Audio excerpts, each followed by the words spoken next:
हाँ मसला भी चलता रहेगा। हाँ बिल्कुल, काम मसला नहीं चलता रहेगा, यानी प्रोसेस चलता रहेगा। हाँ जी काम शुरू कर सकते हैं आप, ठीक है।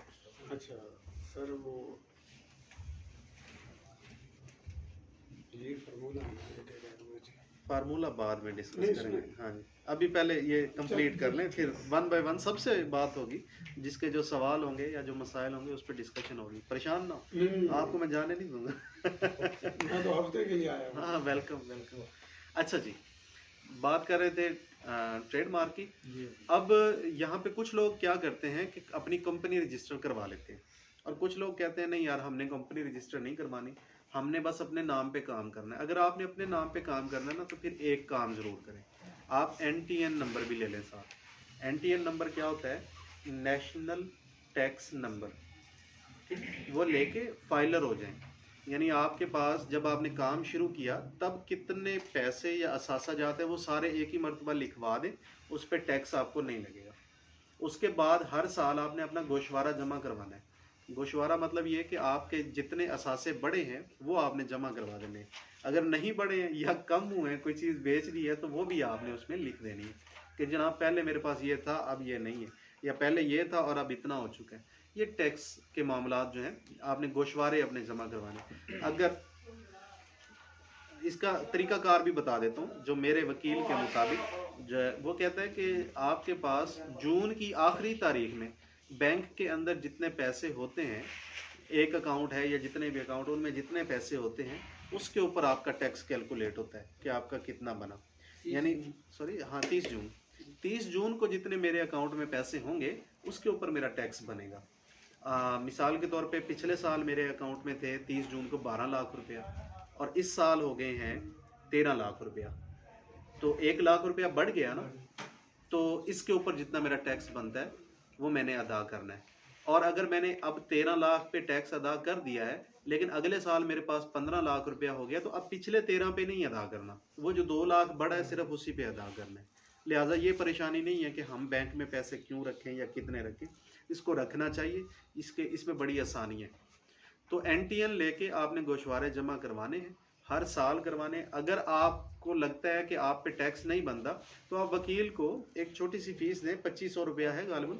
अब तो ऑनलाइन भी काफ़ी सारी कंपनियां आ गई हैं जो आपके टैक्स जो है वो जमा करवा देती हैं या गोशवारे जमा करवा दें। 2500 रुपया दें और उसको कहें जी मेरे गोशवारे जमा करवा दें, वो नील करवा देंगे। अगर आपने नहीं कमाई की, आपके अकाउंट में पैसे नहीं बढ़े, तो वो नील जमा हो जाएगा। सर अगर हम टैक्स जमा करवाते हैं, हाँ जब आमदनी ज़्यादा हो जाती है, हाँ जी, तो वो तो हम गवर्नमेंट को टैक्स देते हैं। अगर हमारा लॉस होता है हाँ जी, तो गवर्नमेंट वो टैक्स हमारा वापस नहीं करती है। नहीं, जो टैक्स आपने अदा कर दिया वो तो अपनी कमाई पे कर दिया ना। अगर नुकसान कर लिया तो वो आपने अपनी गलतियों से कर लिया, उस पर आपको गवर्नमेंट वापस नहीं करेगी, कुछ भी रिफंड नहीं होगा। हाँ गवर्नमेंट ये कर सकती है, आपने बिजली के बिल अदा किए, टेलीफोन के बिल अदा किए, आपने चीनी खरीदी, पत्ती खरीदी, उस पर टैक्स अदा किए, रेजर खरीदा, घड़ी खरीदी, कपड़े खरीदे, खाना खाया, उस पर जो टैक्स अदा किया वो आप ओरिजिनल बिल संभाल के रखें। जब गोशवारे जमा करवाने हैं तो वो साथ लगा दें। आप इधर गवर्नमेंट को टैक्स अदा कर रहे हैं और दूसरे हाथ से ये वाले पैसे वापस ले रहे हैं। क्यों? टैक्स तो आपने अपनी आमदनी पे दे दिया, फिर ये डबल टैक्स नहीं आपको अदा करना पड़ता। आपने देखा होगा कि आप साबुन खरीदते हैं तो उसके पीछे लिखा होता है ना GST इतना और फलाना टैक्स इतना, वो सारे आपको वापस मिल जाते हैं। आप पक्के बिल लेके रखें, जब गोशवारे जमा करवाने ये सारे रिफंड कर लें। मिसाल के तौर पे मेरे मोबाइल का बिल जो है 1 साल का बना है 93,000 रुपये। उस 93,000 में जो ओरिजिनल पैसे हैं, जो यानी कंपनी को मैंने देने, उस कंपनी को वो तो देने हैं, लेकिन 93,000 में जितना मैंने टैक्स अदा किया है वो जितना भी बनता है 27-28,000 रुपया, वो मैं वापस ले लूँगा। क्यों? इधर मैं अपने गोशवारे जमा करवा रहा हूँ, मैं अपने टैक्स अदा कर रहा हूँ, तो ये बड़े फायदे होते हैं। अरे ये लॉस होने की सूरत में होगा या नफा होने की? नफा लॉस दोनों सूरतों में, यानी वो भाई का हाँ सवाल वो दोनों सूरतों में ये पैसे आपको रिफंड हो जाते हैं। अच्छा सर, ये इस तरह होता है सर, आपने अगर टैक्स दे दिया ना तो ज्यादा है तो पड़ा हुआ रिफंड, अगले साल जब आप टैक्स जमा करेंगे गोशवारा, आपका फॉर एग्जांपल 3,000 टैक्स बना है, 1,500 रुपये गवर्नमेंट के पास पड़ा हुआ है, फिर आपका टैक्स 1,500 होगा, 1,500 वो आपका एडजस्ट कर देंगे। यानी रिफंड का मतलब यही होता है कि वो एडजस्टमेंट हो जाती है। सर मैं असल में कराची में भी मेरी रिहाइश है, तो मैंने कोई वहाँ पे एक प्लांट लगाया था जो खारे पानी को मतलब है कि मीठा करते हैं। तो उसके लिए हमने बनवाया था NTN। अब वो मेरे ख्याल में बना था कोई 3 महीने के लिए। वो NTN था या जो है ना ये कच्चा पेपर जैसे, वो परमट होगा। Indian permit. तो अब वो मैंने तो बना तो दिया था, जिस बंदे ने मुझे बना के दिया था तो उसने मुझे थोड़ा सा डरा भी दिया कि आपने अपने अकाउंट में पैसे वगैरह नहीं रखने, क्योंकि अगर आप अपने अकाउंट में पैसे शैसे रखोगे तो ये जब्त हो जाएंगे।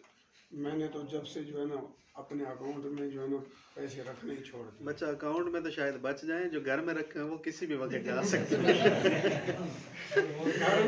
वो जो बंदा था ना वो आपका भी दुश्मन है, वो मुल्क का भी दुश्मन है। मुझे नहीं पता वो कौन है, लेकिन ऐसा नहीं करना चाहिए। तो अकाउंट्स में पैसे हमेशा महफूज रहते हैं। मैंने एक वहाँ पे जो प्लांट लगाया था उसका मतलब है कि एक नाम रखा था परफेक्ट वाटर। परफेक्ट वाटर के नाम से मैंने वो रजिस्टर करवाया था। अब जब उसने मुझे डराया तो मैंने हर चीज़ छोड़ दी। अब यानी 5 महीने के बाद वैसे ही मुझे उस प्लांट से लॉस हो गया था, मशीनरी बैठ गई थी। मतलब है कि उसने काम ही 2 नंबर करके दिया था मुझे। तो अगर मतलब है कि जैसे ये मेरा MCB बैंक में अकाउंट है, इसको दोबारा से मैं चालू करूं तो कोई ऐसा वैसा मसला कोई ऐसा वैसा मसला नहीं, आप चालू करें और पैसे अकाउंट में रखें। ठीक है, ठीक है। हाँ जी।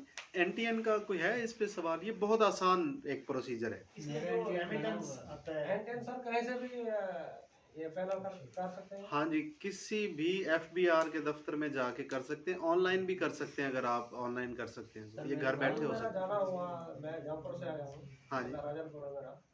तो गया, उन्होंने तो मेरे से इतना ही पैसे मांग लिए कि मैं तो बाद में घर वापस चला गया। NTN के कितने? 7,000।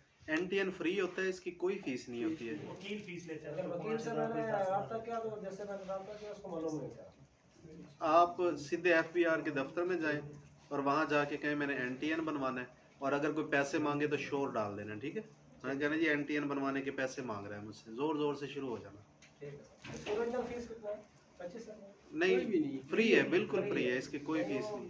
वकील जो अगर वकील से कराएंगे तो हाँ, वकील जाहिर है 1000 से 2000 रुपया ले लेगा, लेकिन इससे ज्यादा। आपका ID कार्ड पे NTN बनता है। हाँ जी, सिर्फ आपने अपना ID कार्ड देना है, उस पे जो नंबर होता है वही आपका ID है। अच्छा सर, एक सवाल और है मेरा। मेरे पास इंग्लिश कार्ड भी है, उर्दू भी है, और इंग्लिश कार्ड लेकर जाऊँ उसमें मेरे को फायदा है या नहीं? को ना कोई फायदा है ना कोई नुकसान है। जो एक्टिव है वो ले जाएं बस आप। एक्टिव नहीं हुआ। तो दोनों ले जाएं, जिस पे वो बनाना चाहें बना देंगे। तो मैं अभी तकरीबन पिछले महीने के 18 तारीख को मैं ट्रैवल कर गया, दुबई था मैं। ओके, गुड, आपकी वीडियो भी वहाँ से मैं देखता था, मेहरबानी। कमेंट्स भी करता था, आपका माशाल्लाह रिप्लाई आता था। Thank you. अच्छा तो थोड़ा सा मैं यानी कि एक मिनट। मेरी टांग में फ्रैक्चर हो गया था, जिस वजह से मैं नहीं आ सका, लेट हो गया। कल मेरे ऑफिस में रखा हुआ था तो अल्लाह आपको सेहत दे। जी, आप कुछ पूछ रहे थे? रेमिटेंस जो आता है उसकी अभी ये वकील बता रहा था कि शरह इन्होंने कर दिया 50 लाख तक रेमिटेंस। अगर पहले ज़्यादा आ रहा है पैसे 1 या 2 करोड़, पहले तो था कि बिल्कुल फ्री है, जितना मर्जी आप मंगवा सकते हैं। अभी वकील बता रहा है कि सिर्फ 50 लाख कर दिया गवर्नमेंट ने। इससे ऊपर जो रेमिटेंस आएगा उसके ऊपर भी आपको टैक्स पे करना पड़ेगा।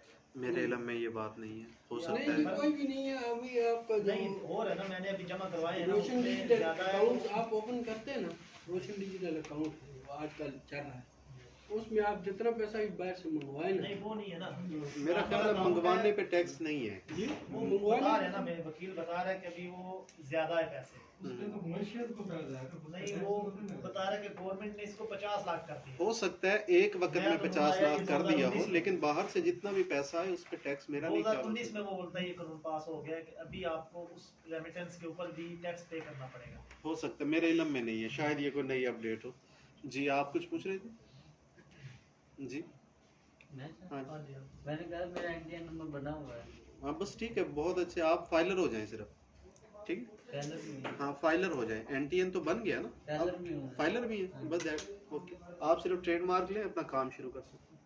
जी, मैं अर्ज कर रहा था कि जब मेरा ये अपना NTN बना था ना, जैसे आपने कहा था कि आपने हर चीज़ मतलब है कि लिखवानी है, मैंने तो कोई ऐसी चीज़ कोई नहीं। वो NTN नहीं बना होगा, वो कोई आपका परमिट वगैरह बना होगा वहाँ 3 महीने के लिए ना, कि आप 3 महीने आपको इजाज़त है आप काम कर लें। वो NTN नहीं होगा। NTN तो सारी ज़िंदगी के लिए बन जाता है। ठीक है, हाँ जी। रजिस्ट्रेशन करा ले तो फिर भी NTN नंबर लेना जरूरी होता है। रजिस्ट्रेशन करवाएं या ना करवाएं, NTN लेना चाहिए। NTN ज़रूरी है, फाइलर होना चाहिए आप। जी भैया, आगे बढ़े। तो टॉपिक बताएं कौन सा सिलेक्ट करें। साबुन है, वॉशिंग पाउडर है, डिश वॉश लिक्विड है, डिश वॉश बार है, कपड़े वाला साबुन, फैट सलांटी। ये एक नई आइटम आ गई जी, मैं नोट कर लूँ। आपका नाम क्या है प्यारे भाई? मेरा नाम मुबारक। कहाँ से हैं आप? सरगोदा से। अच्छा जी, शुरुआत करते हैं सलांटी से ही बाद में आए, टॉपिक पहले डिस्कस होता है। सलांटी के लिए वो ट्रेडमार्क और एनटीएन तो मैंने आपको बता दिया कि ये लेना पड़ेगा ही पड़ेगा। इसकी रिक्वायरमेंट्स क्या हैं? बेसिकली मैं आपको मशवरा दूंगा, अगर आप पहली मर्तबा ये काम कर रहे हैं, पहले आपने नहीं किया, तो फिर आप ना अपना यूनिट नहीं लगाएंगे, मैन्युफैक्चरिंग यूनिट नहीं लगाएंगे, यानी आप तलाई और फ्राई और ड्राई जो है ये खुद नहीं करेंगे। ये आप बना बनाया मटेरियल ले लें, कच्चा पापड़ की तरफ अभी ना जाएं। इसमें यह है कि फैसलाबाद आपके नज़दीक पड़ता है और फैसलाबाद सलांटी का गढ़ है, मरकज़ है। वहाँ से बनी बनाई सलांटी ले लें। लेने के बाद अपनी एक पैकिंग मशीन लगा लें। जहाँ पे आप अपनी पैकिंग मशीन लगाएंगे वहाँ सफाई का बहुत शिद्दत के साथ आपको ये एहसास होना चाहिए कि ये बच्चों ने खाना है, यहाँ पे सफाई बहुत ज़्यादा करनी है आपने। तो सफाई का ख़ास ख्याल रखें। फूड अथॉरिटी सरगोदा के दफ्तर में चले जाएँ, उन्हें कहें कि मैं सलांटी का काम करना चाहता हूँ, मुझे लाइसेंस इशू कर दें। उनकी ना क्लासेस होती हैं फूड अथॉरिटी की, आप वो क्लासेस अटेंड कर लें। 1 हफ्ते की क्लासेस है, तो आपको बहुत सारी चीज़ों की आसानी से समझ आ जाएगी कि क्या आपने करना है और क्या नहीं करना। और उसके बाद वो आपको लाइसेंस इशू करते हैं। मैंने सुना है कि 12,600 रुपया इनकी फ़ीस है, कम ज़्यादा हो सकती है, मुझे यानी एग्जैक्ट नहीं पता, लेकिन है इतनी ही तकरीबन। तो जब आपको लाइसेंस वहाँ से मिल जाता है तो अब आप काम शुरू कर सकते हैं, क्योंकि अब जो नया लॉ बना है उसके मुताबिक दुकानदार को जिससे भी खाने पीने की चीज़ ख़रीदनी है उसका लाइसेंस की कॉपी देखना या रखना बहुत ज़रूरी है। कल को अगर फूड अथॉरिटी वाले दुकानदार से पूछते हैं कि आपने लाइसेंस रखा हुआ है इस कंपनी का या इस बंदे का, तो कॉपी जो है ना उसके पास होनी चाहिए, ताकि उसको ये पता हो कि ये फूड अथॉरिटी की नज़रों में 2 नंबर काम या हिफ्ज़ाने सेहत के असूलों को मद्देनज़र ना रखते हुए काम नहीं करना। तो जब वो लाइसेंस आपको मिल जाता है, आसानी से मिल जाता है, परेशानी नहीं है। तो आपने क्या करना है, अपने सिलेंडर बनवाने। सिलेंडर क्या होते हैं? जो शापर आप मार्केट में पैक करके बेचना चाहते हैं उसका डिज़ाइन पहले कंप्यूटर में बनता है और कंप्यूटर वाला डिज़ाइन सिलेंडर्स के ऊपर प्रिंट होता है। सिलेंडर मतलब डाइयाँ, शापर की डाइयाँ बनती हैं। लोकल भी होता है और डिजिटल भी होता है। लोकल सस्ते हैं और डिजिटल महंगे। लोकल सिलेंडर जो है ये बन जाते हैं, अगर 4 कलर में हों तो तकरीबन 30,000 रुपये के, 1-2 हज़ार प्लस माइनस हो सकता है। और अगर डिजिटल सिलेंडर्स की बात की जाए जिस चाइना प्लेट पे बनता है, तो वो 50 से 60,000 रुपये के दरमियान पेपर के साइज़ के हिसाब से बन जाते हैं। तो सिलेंडर बनवाने के बाद आपने प्रिंटिंग करवानी है। जो कम से कम प्रिंटिंग होगी वो 100 किलो होगी। 100 किलो का जो इस वक्त रेट चल रहा है रील का, वो 570 रुपये किलो है। तो 100 किलो का मतलब 57,000 रुपये की वो बनेगी। 1 किलो में कितने पेपर होंगे? 1 किलो में ये 600 से ज़्यादा होते हैं, 650, 625 के दरमियान लगभग होते हैं। यानी अप्रॉक्सीमेटली आपको 90 पैसे में एक पेपर पड़ता है। एक चीज़ का ख़ास ख्याल रखना है, जो फूड आइटम होती है इसका जो शापर प्रिंट होता है, शापर के नीचे एक और शापर की तय होती है, उसको कहते हैं मेटलाइज। एल्युमिनियम फॉयल होता है वो, यानी फूड ग्रेड होता है, यानी खाने पीने वाली जो चीज़ें हैं वो उसके अंदर ख़राब नहीं होती, काफ़ी टाइम तक महफूज रह सकती हैं जरासीम से भी और नमी वगैरह से भी। तो जो खाने पीने वाली आइटम है जितनी भी, उनमें ये लाजिम है कि नीचे मेटलाइज पेपर लगाओ। जो बाकी चीज़ें हैं जैसे वॉशिंग पाउडर वगैरह है या साबुन, उसमें मेटल लाजिम नहीं है, लेकिन फूड आइटम के अंदर मेटल लाजिम है। और मेटल भी वो लाजिम है जो फूड अथॉरिटी से पास हो। उसमें भी काफ़ी सारे ग्रेड होते हैं, वो भी सेम रेट में ही मिलेगा? हाँ, रेट सेम ही होता है। तो जिस भी बंदे से आपने प्रिंटिंग करवानी है ना, उसको आपने एक चीज़ ज़रूर कहनी है कि फूड ग्रेड इसके अंदर जो एल्युमिनियम फॉयल है वो लगाए, ताकि फूड अथॉरिटी आपको तंग ना कर सके। अगर हम टोटल अखराजात की यहाँ तक की बात करें तो वो ये बनता है कि आपको ट्रेड मार्क लेना है 15,000 अप्रॉक्सीमेटली, खुद करवाएंगे तो 10,000। उसके बाद आपको एनटीएन बनवाना है, खुद बनाएंगे ऑनलाइन या दफ्तर जाके तो फ्री है। वकील 2-1 हज़ार रुपया ले लेते हैं, क्योंकि ज़ाहिर है उन्होंने अपना ऑफिस चलाना होता है, उनके अपने एक्सपेंसेस हैं। उसके बाद आपको लेना है फूड अथॉरिटी का लाइसेंस, तो 12,600 रुपया वो है। सिलेंडर अगर आप लोकल बनवाते हैं तो 30,000 के वो बन जाएंगे, और शापर जो आप छपवाएंगे कम से कम 100 किलो है जी। डिजिटल वो 50 से 60,000 के दरमियान होंगे। उसका रेट इंचेस के हिसाब से होता है जो पेपर। हाँ, वो जाहिर वो प्रिंटिंग वाले को देंगे तो जो उस पे छपा होगा वो शापर पे छप जाएगा। सिलेंडर नहीं तो प्रिंटिंग नहीं, सिलेंडर एक ही मरतबा बनते हैं। उस सिलेंडर पे आप बार बार प्रिंटिंग करवा सकते हैं, शापर छपवा सकते हैं। तो शापर हम अप्रोक्सीमेटली हाँ जी, वो किसी और के नाम से होंगे, वो फिर अपना ब्रांड नहीं होगा आपका। कई लोगों ने रजिस्टर नहीं करवाया। हाँ, तो नहीं करवाया हो तो फिर वो नाम उन्हीं का चलेगा, आपका नहीं चलेगा। आप ये नहीं कह सकते ये मेरा ब्रांड है, यानी आप अपने नाम को आगे लेके नहीं चल सकते। आप अपने नाम को कल कंपनी में कन्वर्ट करना चाहेंगे तो आपके पास अपना नाम होना चाहिए। जो बने बनाए शापर होते हैं वो जाहिर है जिनके शापर हैं उन्हीं का नाम चलेगा। उसमें दो नुकसान होते हैं, मैं वजाहत कर दूं।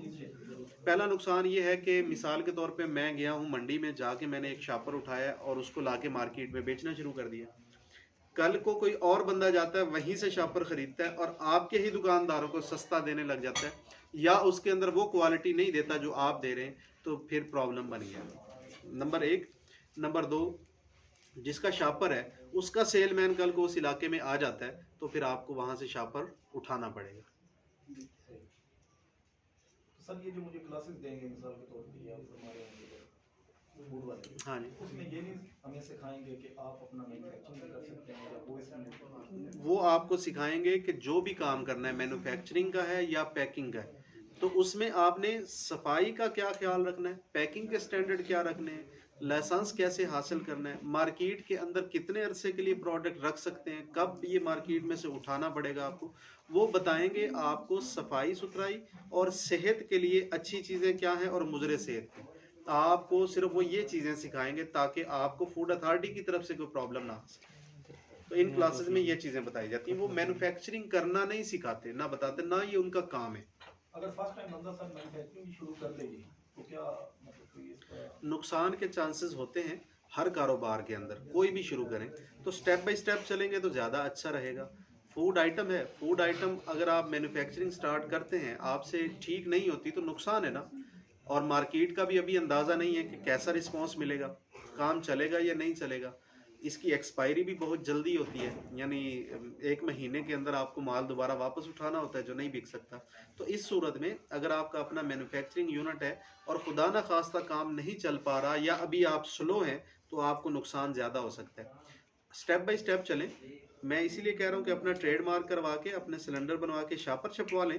उसके बाद आप मार्केट में तो जा रहे हैं ना, दुकानें तो लगा रहे हैं। जब आहिस्ता आहिस्ता काम बढ़ रहा है, डिमांड बढ़ रही है, तो फिर आप अपना यूनिट इंस्टॉल कर लें।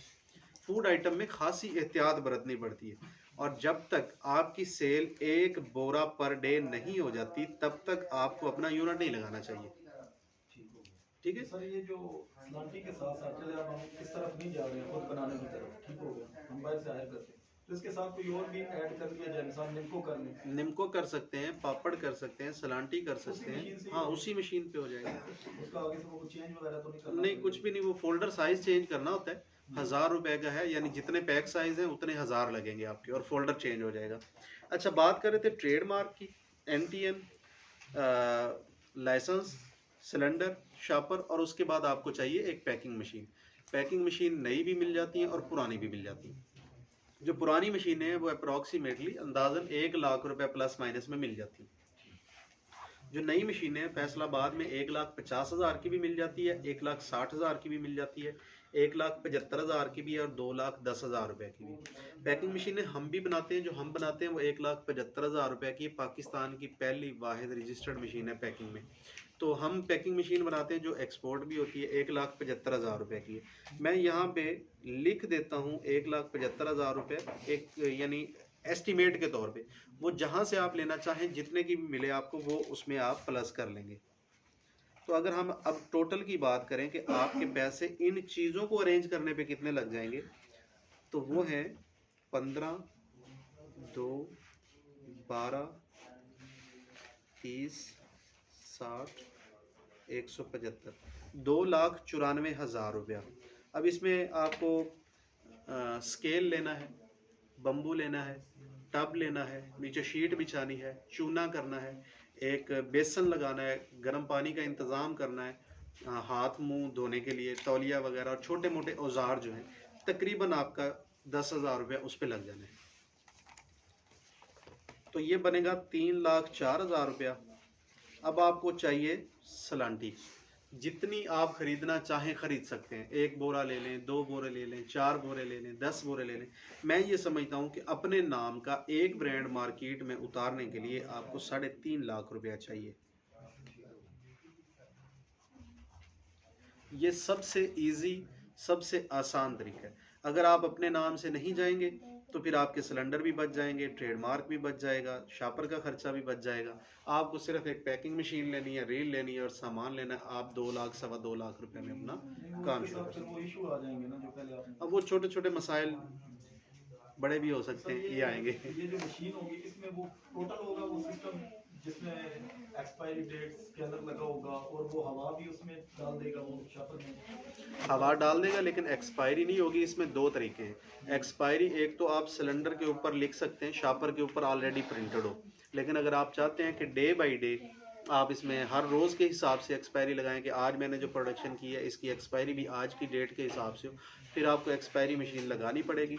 वो 40,000 रुपये की है, चाइना वाली, वो इससे अलग है, वो आपको साथ लगानी पड़ेगी। वो स्कैनर उसके साथ ही आएगा। स्कैनर मतलब वो जो उसके ऊपर आता है, वो पैकिंग जहाँ जहाँ से हो रही होती है, वो जो ऊपर नोट कर रहा होता है वो भी लगा। हाँ नहीं, वो एक्सपायरी मशीन एक्चुअली वही होती है, वो यानी ऊपर प्रिंट कर रही होती है आपकी ना हर चीज़ जो आप डाटा उसमें फीड कर रहे हो।